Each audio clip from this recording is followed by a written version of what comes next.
And good morning, everyone.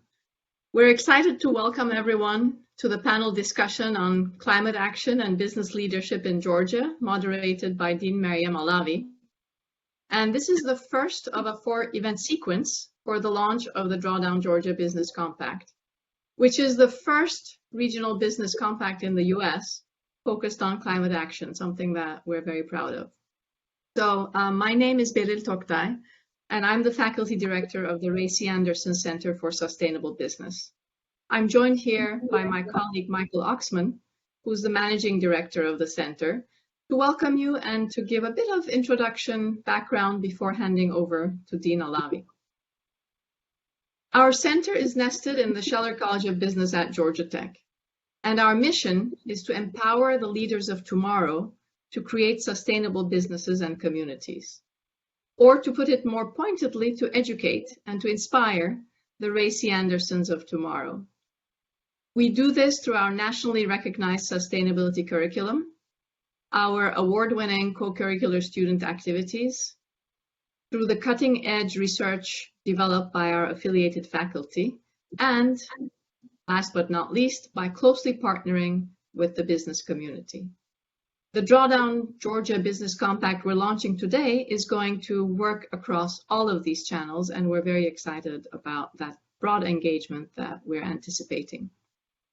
One thing that's unique about the compact is that it builds off of the comprehensive multi-university, multi-partner Drawdown Georgia research effort.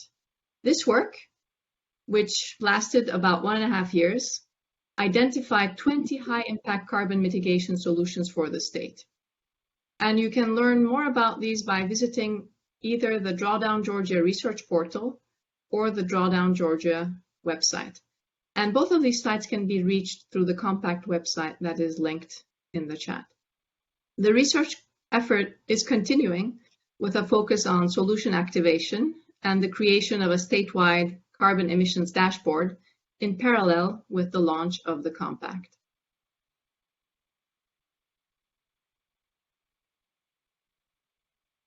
Michael, handing over to you now. And you may be muted. I was muted, my apologies. The compact will leverage the collective impact of Georgia's business community to achieve a net zero carbon future through a just, competitive, and sustainable transition. We are so thrilled to have 16 compact founding members so far. Anthem Blue Cross and Blue Shield, Atlanta Gas Light, Autodesk, Better Earth, Cox Enterprises, Delta Airlines, Evershed Sutherland, Goodr, Google, Interface, Norfolk Southern, Southwire, TK Elevator, the Coca-Cola Company, UPS, and YKK Corporation of America. As you can see, they are large and small across different industries and with business activities across the state, positioning the compact to not only have an impact on carbon reduction, but also to promote jobs and ensure an equitable transition to a low carbon economy. We are thrilled to have 4 of these companies joining us today on this panel. Starting in January 2022, we will be launching the real work of the compact. We look forward to working with the compact members by initiating collaborative projects, exchanging best practices, supporting innovation platforms, and reporting on our collective progress. Indeed, we hope many of you participating today will consider having your organizations join the compact as founding members. If so, we would love to hear from you. My apologies. Finally, we want to express our gratitude to the Ray C. Anderson Foundation for its generous partnership and support. And we believe that Ray C. Anderson would be proud to see the business leadership represented in this compact. With that, we will turn over to the Dean of the Scheller College of Business and Stephen P. Zelnak Chair, Maryam Alavi. Dean Alavi has been a strong advocate for elevating sustainability in business, whether through our college's strategic planning process or in the classroom and in research. Dean Alavi, the floor is yours. Well, thank you, Beryl and Michael. I could not be more excited to be here And to help with the official start of the Drawdown Georgia Business Compact and moderating our panel today, I will introduce the panel members shortly, but before doing so, I would like to share some initial thoughts. The compact could not come at a better time given the recent completion of Georgia Tech's new strategic plan and the Scheller College of Business's upcoming strategic plan release. As Michael mentioned, sustainability themes are prominent throughout the Georgia Tech strategic plan, and they remain core tenets for Scheller College, as evidenced by our top 5 rankings over the last 3 years by Corporate Knights MBA. We are seeing many companies embed sustainability and carbon mitigation in their core business strategy. The Drawdown Georgia Business Compact helps to leverage this momentum as well as position the state as not only a great place to do business, but also as a leader in local action on this pressing global issue. We now have 16 companies in the compact and are excited to welcome even more. Now to our panel discussion. I will introduce our panelists and then ask them a number of questions. After my questions, we will open it to the audience for their questions, and our panelists will answer as many questions as time permits. Audience, please input your questions by using chat or the Q&A function of the software. The bios of our panelists are in their LinkedIn profiles, and in the interest of time, I will not go over their many accomplishments and achievements, and will only introduce them by name and organizational affiliation. In alphabetical order, we have Jasmine Crowe, founder and CEO of Goodr. Nick Pearson. Thanks so much for having me. Thank you for being here. Nick Pearson, Global Head of Energy Policy at Google. Josh Raglin, Chief Sustainability Officer for Norfolk Southern. And Savannah Seydel, Vice President of Sustainability for Better Earth. So let me start by asking each of you to very briefly tell us about your organization and how you found your way to your current role. And Jasmine, let me start with you. Definitely. Again, thank you so much to the Ray C. Anderson Foundation and Project Drawdown Georgia for having me. Jasmine Crowe, founder and CEO of Goodr, and we really sit at the intersection of food waste and hunger. We believe that hunger is not an issue of scarcity, but rather a matter of logistics. And it's our belief that if we are wasting 72 billion pounds of perfectly good food every single year, then while we have at the same time last year food insecure, we really live by the mission that we need to connect excess food to people that need it. In addition to working on the edible spectrum, in 2019, when Goodr became a certified B Corp, we also began handling all food waste for our clients. So if it's inedible, we work with them in 3 different ways to compost, send food to animal farms, and if they have enough tonnage, we can actually convert it into biodiesel fuel or energy. We have 3 partners right now, Diverted and Storm Fisher, being 2 of the largest that host anaerobic digesters across the country. So think of Goodr as a waste management company specifically for food. Very good. And just very briefly, how did you find your way to your current role? What got you going on this to begin with? Yeah, I have been vested in the hunger fight, if you will, for over a decade. I started feeding people that were experiencing homelessness and hunger out of my apartment in 2013 and taking these meals down to the streets of downtown Atlanta and into low-income senior high-rises. And a video of my work went viral, and someone said, "This is so amazing. Who donates the food?" And the truth was nobody. And so I took to Google, how can I get food donated? What happened to extra food? And learned about food waste and became really upset about how much food was going to waste. And that was really the impetus that led me to where we are today. Great. Well, thank you. That's a great story. Josh, the same question. Yeah, great to be with you today. I'm currently the Chief Sustainability at Norfolk Southern. I've been with Norfolk Southern for 25 years now. We are primarily a freight rail company. We operate in the eastern 22 states of the United States, have over 4,000 companies from across the world. And my background with Norfolk Southern, my education is in wildlife and forestry, but I led for over 2 decades a lot of our nature-based solutions platform prior to assuming the chief sustainability role around a year and a half ago. So thank you for having me, and it's an exciting day. That's great. Thank you and welcome. Savannah, tell us about Better Earth. It would be my pleasure, and just echoing the thanks. Thank you so much, the Racy Anderson Foundation, to the Scheller College, of Business, and Georgia Tech. Greatly appreciate the opportunity to be here and the opportunity for this business compact to exist. It's so exciting. So, Better Earth is a national compostable food service packaging provider. We're on a mission to make sustainability in the food service industry accessible. And what brought me to this role is just being a conscious consumer.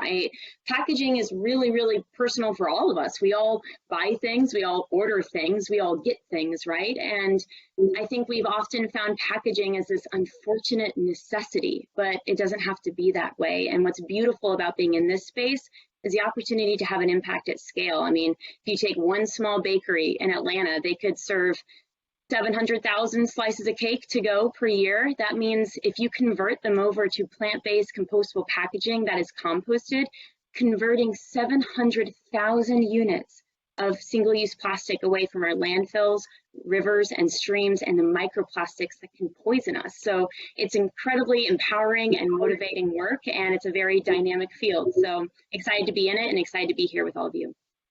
Well, great. Thank you. And Nick, your corporation doesn't need to have a lot of introduction. We all know what Google does, but please tell us a little bit more in terms of how you found your way to your current role. Yeah, thank you, Maryam. I appreciate it, and many thanks to the foundation and to Georgia Tech. I really am looking forward to this discussion. As a proud son of Georgia, I am really, really excited about the progress being made here, and am excited about Drawdown Georgia and the potential that lies therein. As you mentioned, Google, we are very proud of our record on climate, on addressing the energy consumption that we as a very large company are responsible for. We are proud to have been carbon neutral since 2007, but that's not good enough. We aim to be 24/7 carbon free by 2030. That's something we take seriously, and we believe that can happen, not only for our company, but it's even more important that we create tools and a platform for ways that individuals and companies can help green themselves up and can help pay better attention to what their carbon output and their footprints are. So excited to join the conversation. As for background, again, I'm born and raised in Atlanta. I'm a Grady baby, so I have been on the Georgia Tech campus many, many times. I started my life in the energy and environment sector working on Capitol Hill many years ago. And then worked for a utility for a number of years, and I'm proud to see Dr. Maryam Brown at Georgia Tech. We were former colleagues when she served on the board of the Tennessee Valley Authority. I've been at Google for about 6 years now and have headed up our energy program for the better part of 2021, and we're really excited about the progress that we're seeing already, but know that we have a momentous task ahead of us to make sure that we're creating positive impacts for the globe when it comes to energy consumption and climate change. So thank you again for the time, and look forward this discussion. Well, thank you all for being here. Welcome. And let me move to my second question, and I would like to address it to Savannah first. So the second question is, can you talk about your organization's commitment to carbon reduction and how you anticipate that your membership in the compact can advance that commitment? It'd be my pleasure. It goes without saying to this group and to the attendees that are with us that we are facing an existential crisis in global climate change, and the food service industry's impact is substantial and undeniable. I mean, food service packaging makes up roughly 1/3 of all U.S. municipal solid waste, and the world's food system is responsible for 1/4 of greenhouse gases that humans generate each year. And I think this panel actually offers a statement in its own that half of the panelists here are speaking on behalf of solutions to systemic issues in the food service industry. So excited to be here alongside you, Jasmine. And I'm sure we both agree that no one makes a lock without a key, and that every problem presents an even greater opportunity. And at Better Earth, we believe that food and the value chain around it can be our silver bullet to a better earth. And where better to start than right here in our own community in Georgia. So at Better Earth, we are working steadily towards our goal of net zero emissions by 2030 by focusing first as a smaller and growing company on reducing our supply chain, reducing the carbon emissions within our supply chain. Our most recent achievement towards that was our successful launch of domestic manufacturing infrastructure right here in the American Southeast that helps us dramatically reduce the carbon emissions of our supply chain, create long-term contracts for the American farmers growing the raw materials for our products in the region, and helping revitalize our southern soil by growing naturally regenerative crops on formerly underutilized land. But as a company seeking to advance both carbon drawdown as well as a circular economy, we can't stop there. We're also actively investing in commercial composting infrastructure across the Southeast to responsibly dispose of our compostable packaging and support this linchpin solution towards drawdown. In fact, Project Drawdown flags that composting is a critical solution that can sequester between 2 to 3 gigatons of carbon dioxide equivalent. And while we have momentum, we can't solve these huge problems on our own. We join the Business Compact because it is so important for us to surround ourselves with a diverse community of like-minded Georgia companies to share, ideate, and collaborate in a safe space. So often, the collaborative spirit of a business community is stifled to that of our internal organizations. For fear of sharing, we'll lose competition or competitive edge or losing some margin. Well, I feel like that fear is exactly what got us into this mess in the first place. And now more than ever, we need to come together and embrace radical transparency and vulnerability to fight for the shared vision of a better, safer, and more sustainable future. And so with all of that, I just hope that the Drawdown Georgia Business Compact is truly a pilot that we can all scale together. So thanks so much for that question. That's wonderful. Thank you. And Josh, the same question. Yeah, so as to support our decarbonization strategy, Norfolk Southern, we set an ambitious target to reduce our Scope 1 and Scope 2 emissions intensity by 42% over a 15-year period, which is quite ambitious. The great news is we made a 7% improvement in that last year alone, and that's primarily driven by our improvements in locomotive fuel efficiency. So that does account for over 90% of our emissions. So that's really where we are focusing at, is on further modernizing our fleet, reducing our emissions, but also partnering with our customers to help them reduce their supply chain emissions. This is a growing concern for our customer base. Rail is on average 75% less emissions than truck. So there is a huge opportunity there. If you travel the interstate in Georgia, you realize what that opportunity is right here in our state. So we definitely think that we are part of the solution, but this is a big problem, and it's going to require a lot of collaboration across multiple industries. So we really are excited about the compact and being here, and look to learn from others that are involved. Great, thank you. Nick?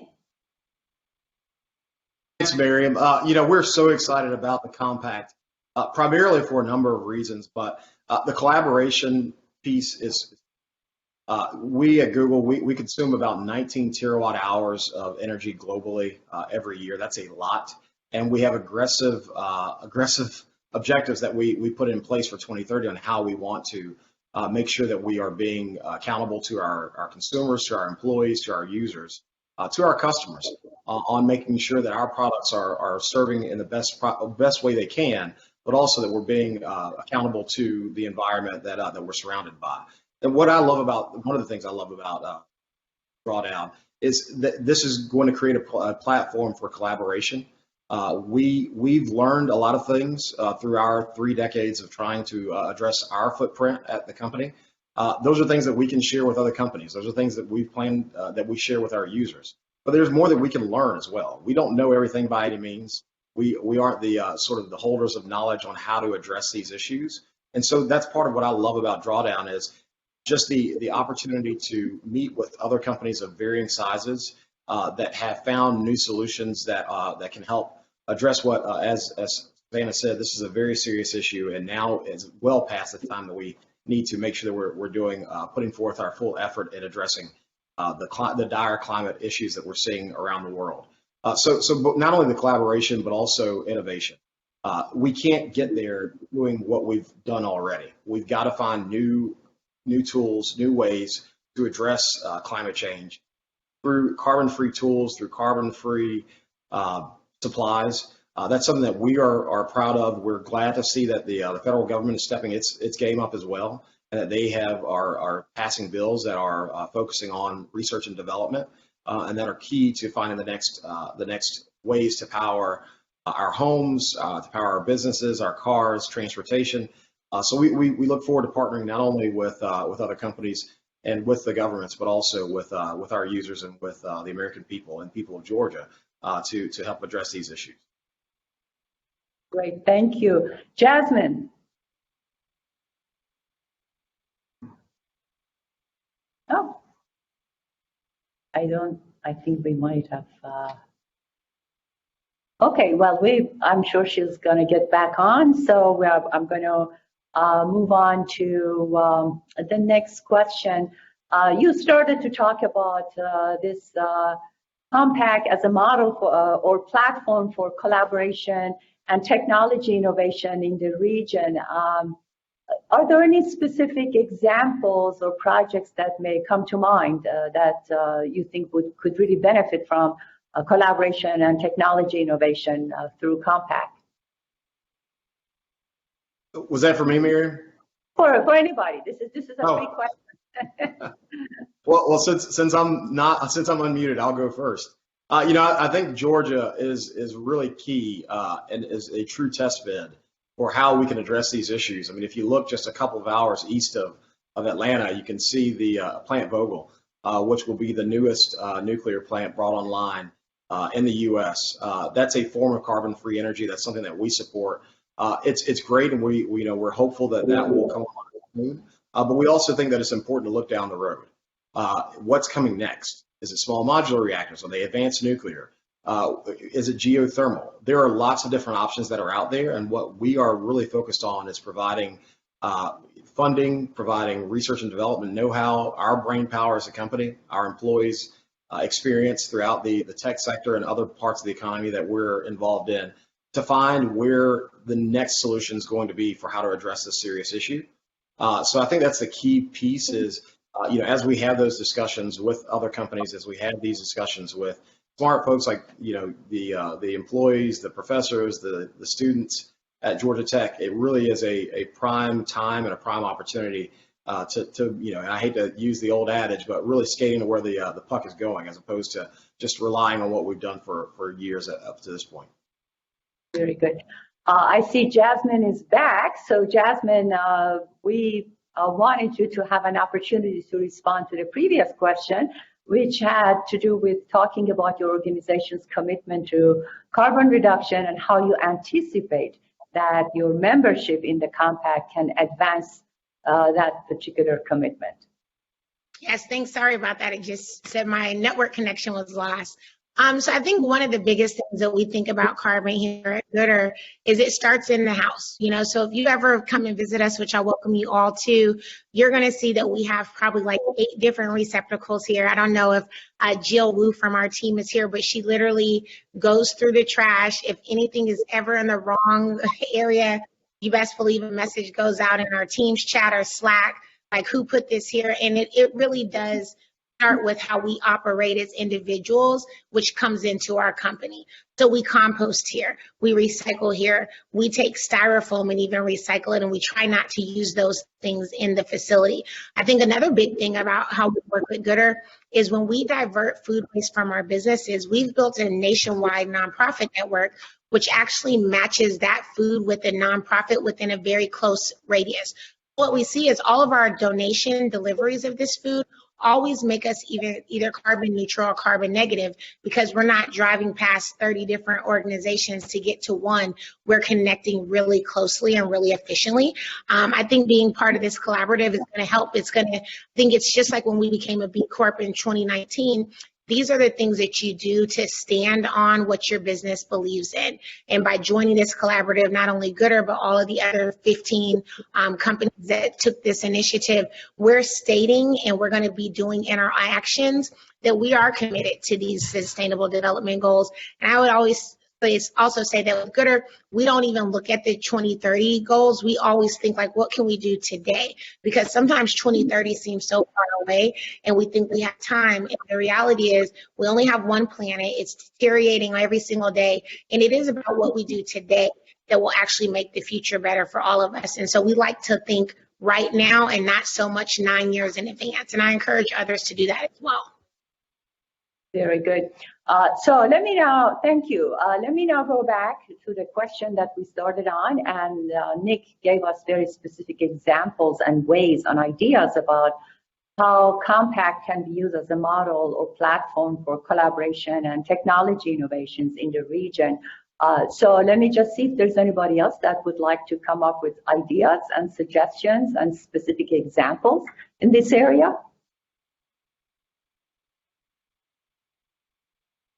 I'd be happy to jump in as well, and inspired by what you were saying, Nick. Again, I'm kind of thinking out loud here, but I think that in a space where there's so much research provided by Georgia Tech and so much knowledge by all of the member companies here, I think it'll be really great. I'm speaking on behalf of a small company that's starting out and growing.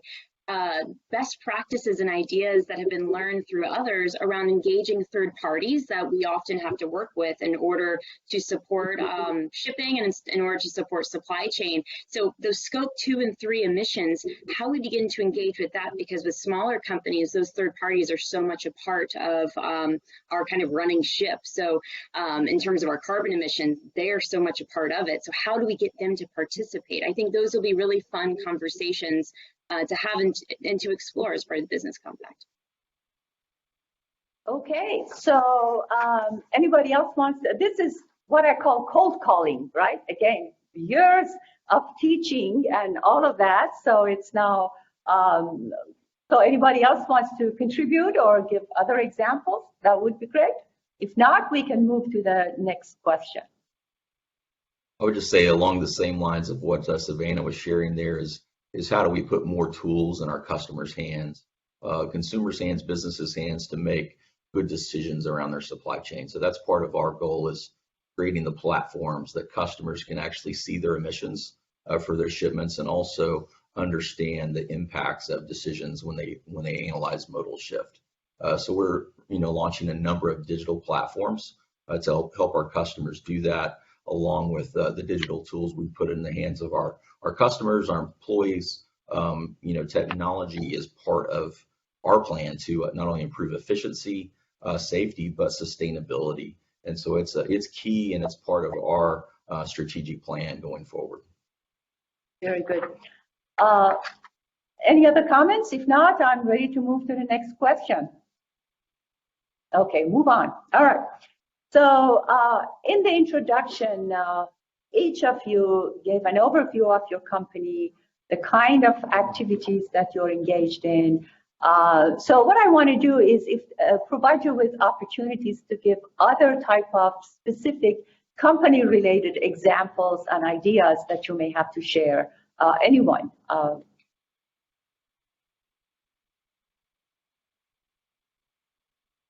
hop in.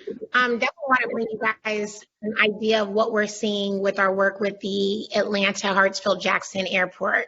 We have been working luckily with the airport since 2018.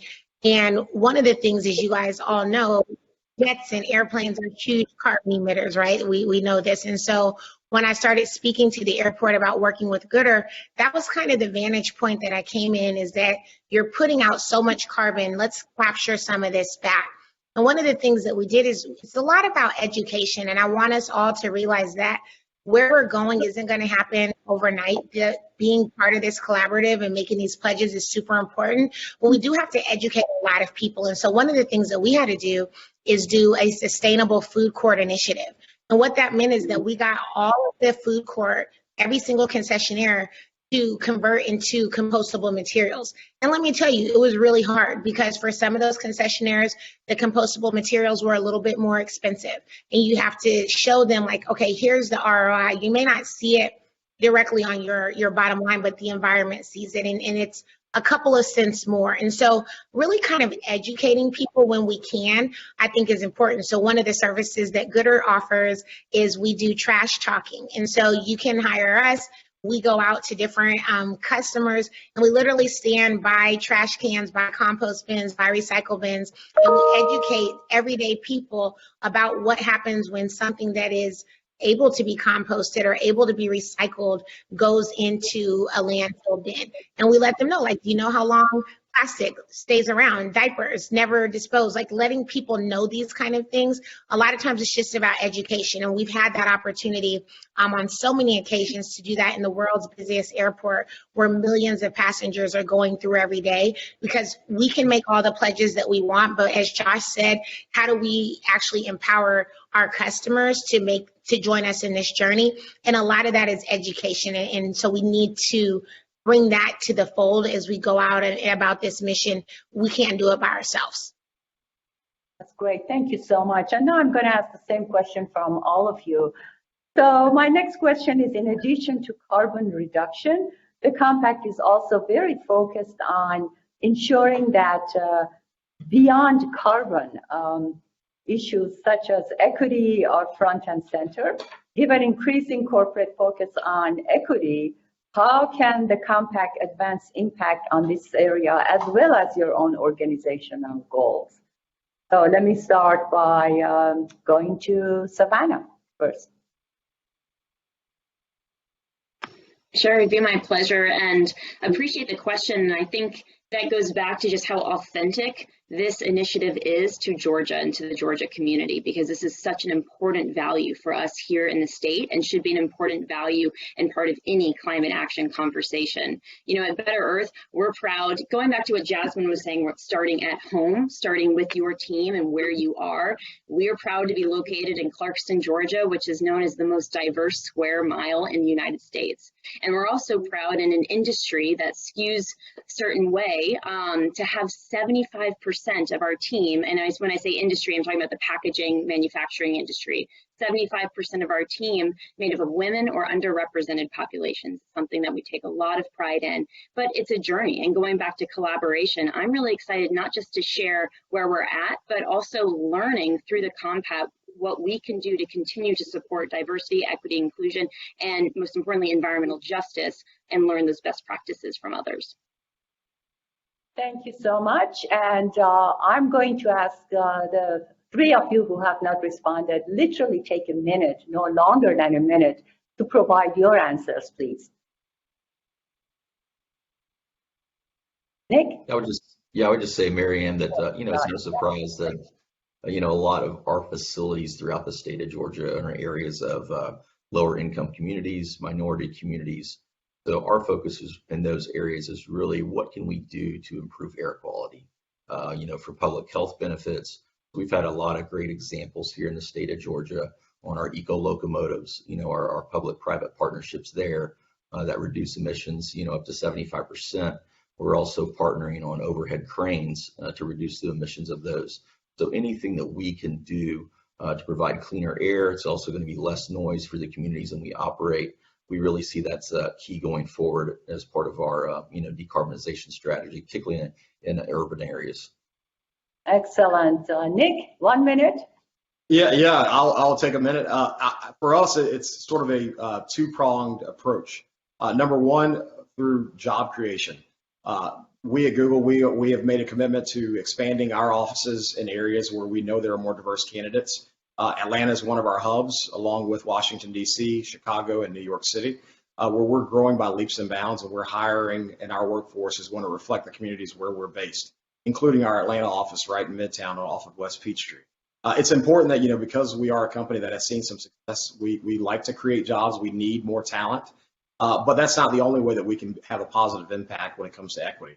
In addition to the hirings that we're having, we're also creating tools that support small and medium-sized businesses, specifically those that are owned and founded by minorities. We think that's really important to provide a platform by which they can use our tools to help expand their reach, that they can get out the good news of what they are either selling or the services that they're providing. And we think that will not only help for the owners and founders, but also creates an opportunity for them to hire more people, create more jobs, and have a positive impact on the economic developments of the communities.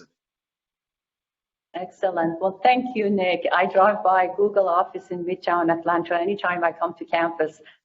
Jasmine. Yeah, I think when you think of equity, Goodr is 100% at the forefront of it. We are a Black woman-owned and founded company. 85% of our employees are women. And we really hit every single spectrum. Beyond that, we're also certified as a women-owned business enterprise, a minority-owned business enterprise, and a disadvantaged business enterprise. And I think where I would call out is sometimes we find it so hard to actually do business with the Googles and the Norfolk Southerns of the world. And so we really want to figure out how do we get more equity and access to do business with these kind of customers. It's been really hard, but I think at the core of what we do, we are all about equity and access beyond just the fact that 85% of us are women and that we are a Black founded company. Several of our team members are also HBCU graduates, and that's something we're really proud of. Excellent. Well, thank you so much. This concludes our panel discussion. Before turning it over to the audience questions, I would like to thank our esteemed panelists for spending time with us today and for sharing their insights. Your leadership is inspiring, and we have learned so much from you.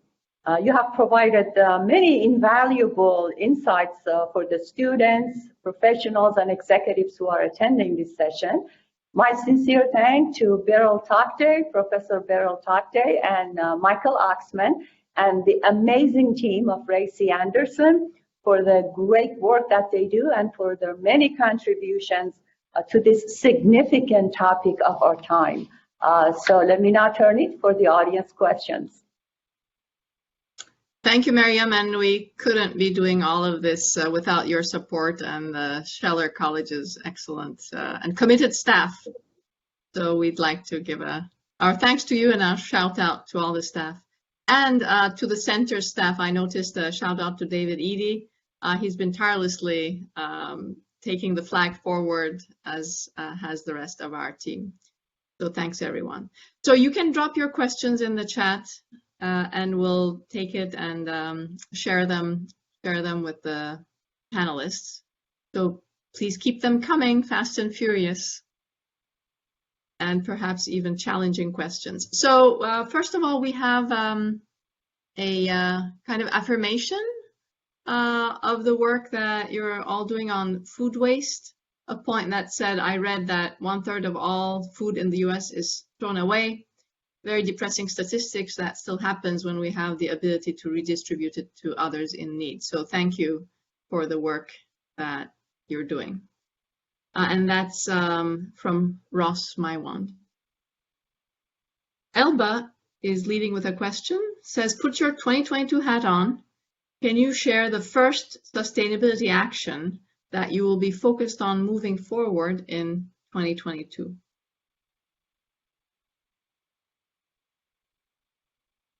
And I guess that's to everyone, I think. To everyone, Okay. yeah. Yeah. I can share that Goodr is moving into a new facility, and so as we start 2022, we're really making sure that that facility is as sustainable as possible. Not only are we thinking about the lighting, water usage, the materials, we're actually purchasing a lot of things that are recycled. We are keeping stuff that otherwise would have been thrown in landfill, and we're actually making new things out of it. So I think you're going to see a lot about that. Very similar to our plant walls, you're going to see a lot of that in our office as well. So I think for me, that's like the first thing is, if this is going to be our new home, making sure that it's very sustainable in the office. Yeah, I would say the same thing on Norfolk Southern's part. Our new construction, our new headquarters building in Midtown is going to be launched here in a few weeks. Our move-in date for most of our employees is going to be in January. That is anticipated to be gold LEED certified. We're collecting 100% of the stormwater for the property. It's very energy efficient. It's going to be a wonderful environment for our employees. So we're excited to have our headquarters, even though we've had operations in Georgia for over 150 years. Moving our headquarters here is a really exciting time for our company, and also as we continue to further engage with the community. Thank you. If either Savannah or Nick would like to share, be great to hear. Sure. Yeah, I'm happy to add in. I was mulling on this question a bit, and then I was thinking about January, and actually in late January, we will be in Texas to the United States Composting Council to their big conference, Compost 2022, where we will be engaging with composters around the country. For us, as a circular company, it is incredibly important for us to understand the needs, barriers, obstacles, and opportunities for us to support from field to fork to field. So we're really excited to engage with composters in January and better understand what their current barriers are and opportunities for the compostable products companies to support them. That's an immediate priority.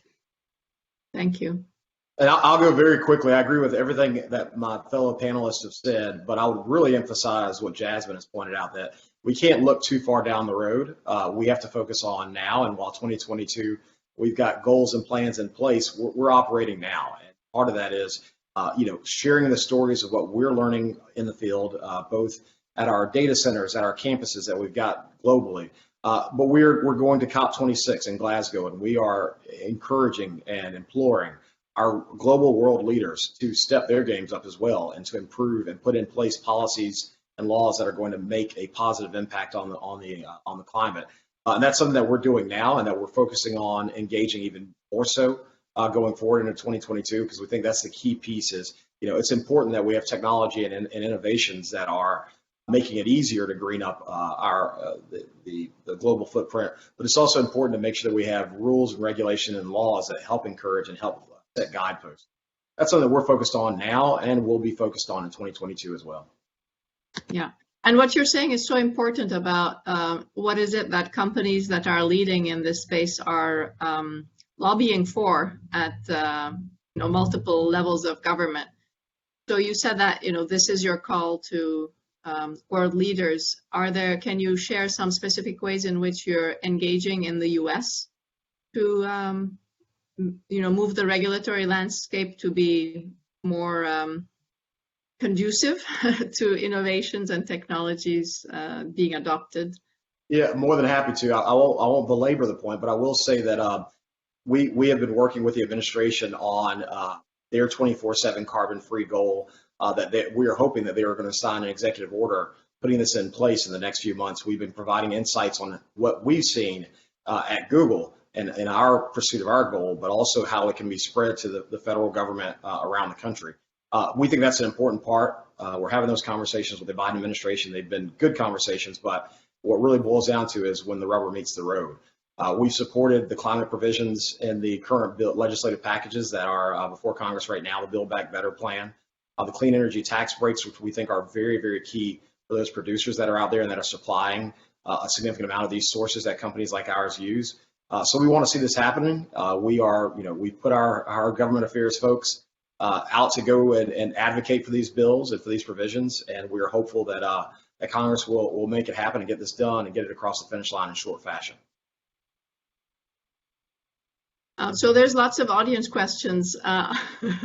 So I'm torn between asking a follow-up on that, but perhaps that'll be for another panel about regionally what are some expectations from state and local government that you'd love to see happen. If any of you want to quickly speak to that, please do, and then we'll jump back to the audience questions.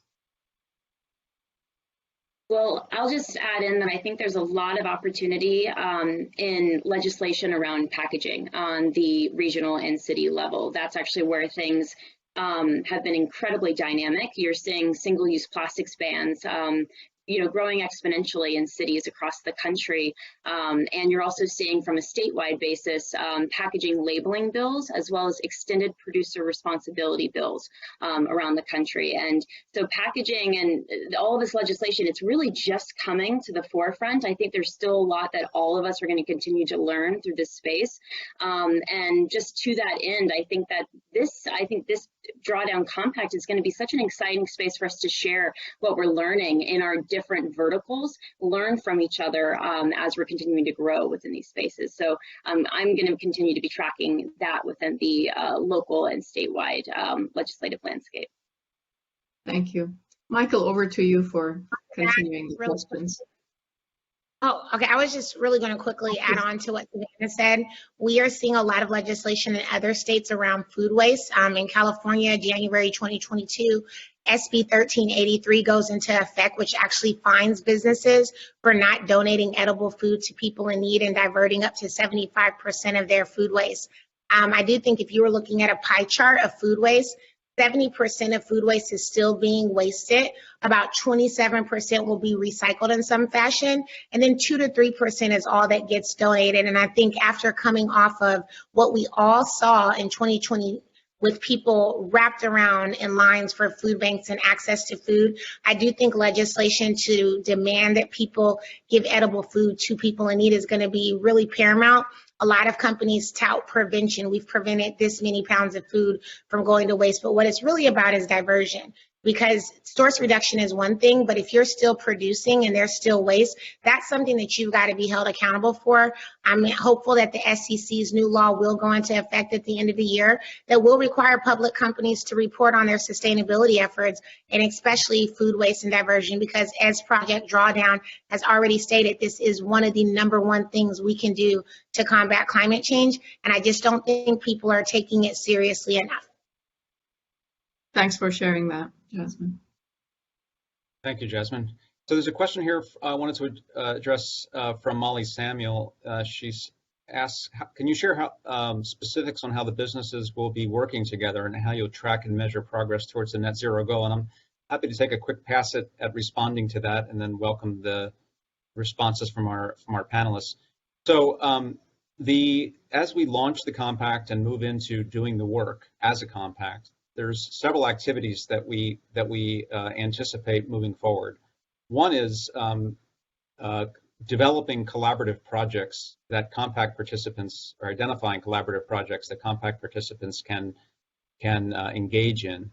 And those ideas may come directly from compact participants or from partners with whom we are going to be working. One of our partners, as an example of that, is South Face Energy Institute here in Atlanta. We would anticipate ideas coming from organizations such as them and others. So that's one place where, and then the ideas could be anything from, common challenges like how do we get enough EV infrastructure in place? How can we do more around conservation agriculture? How do we expand large-scale solar? So these are some of the things that we expect to be working on. We're also going to be looking at how do we really facilitate innovation in this space such that we can scale these solutions. And there's a number of ways to do that. One is working with companies and with their engagement with their employees on sustainability ideas and innovations. The other is potentially working to seed startups that might come from the mentoring, might come from the compact itself. And then there's a whole range of potential student engagement as well that can focus on innovation. And then the third area is a community of practice. How do we learn from each other?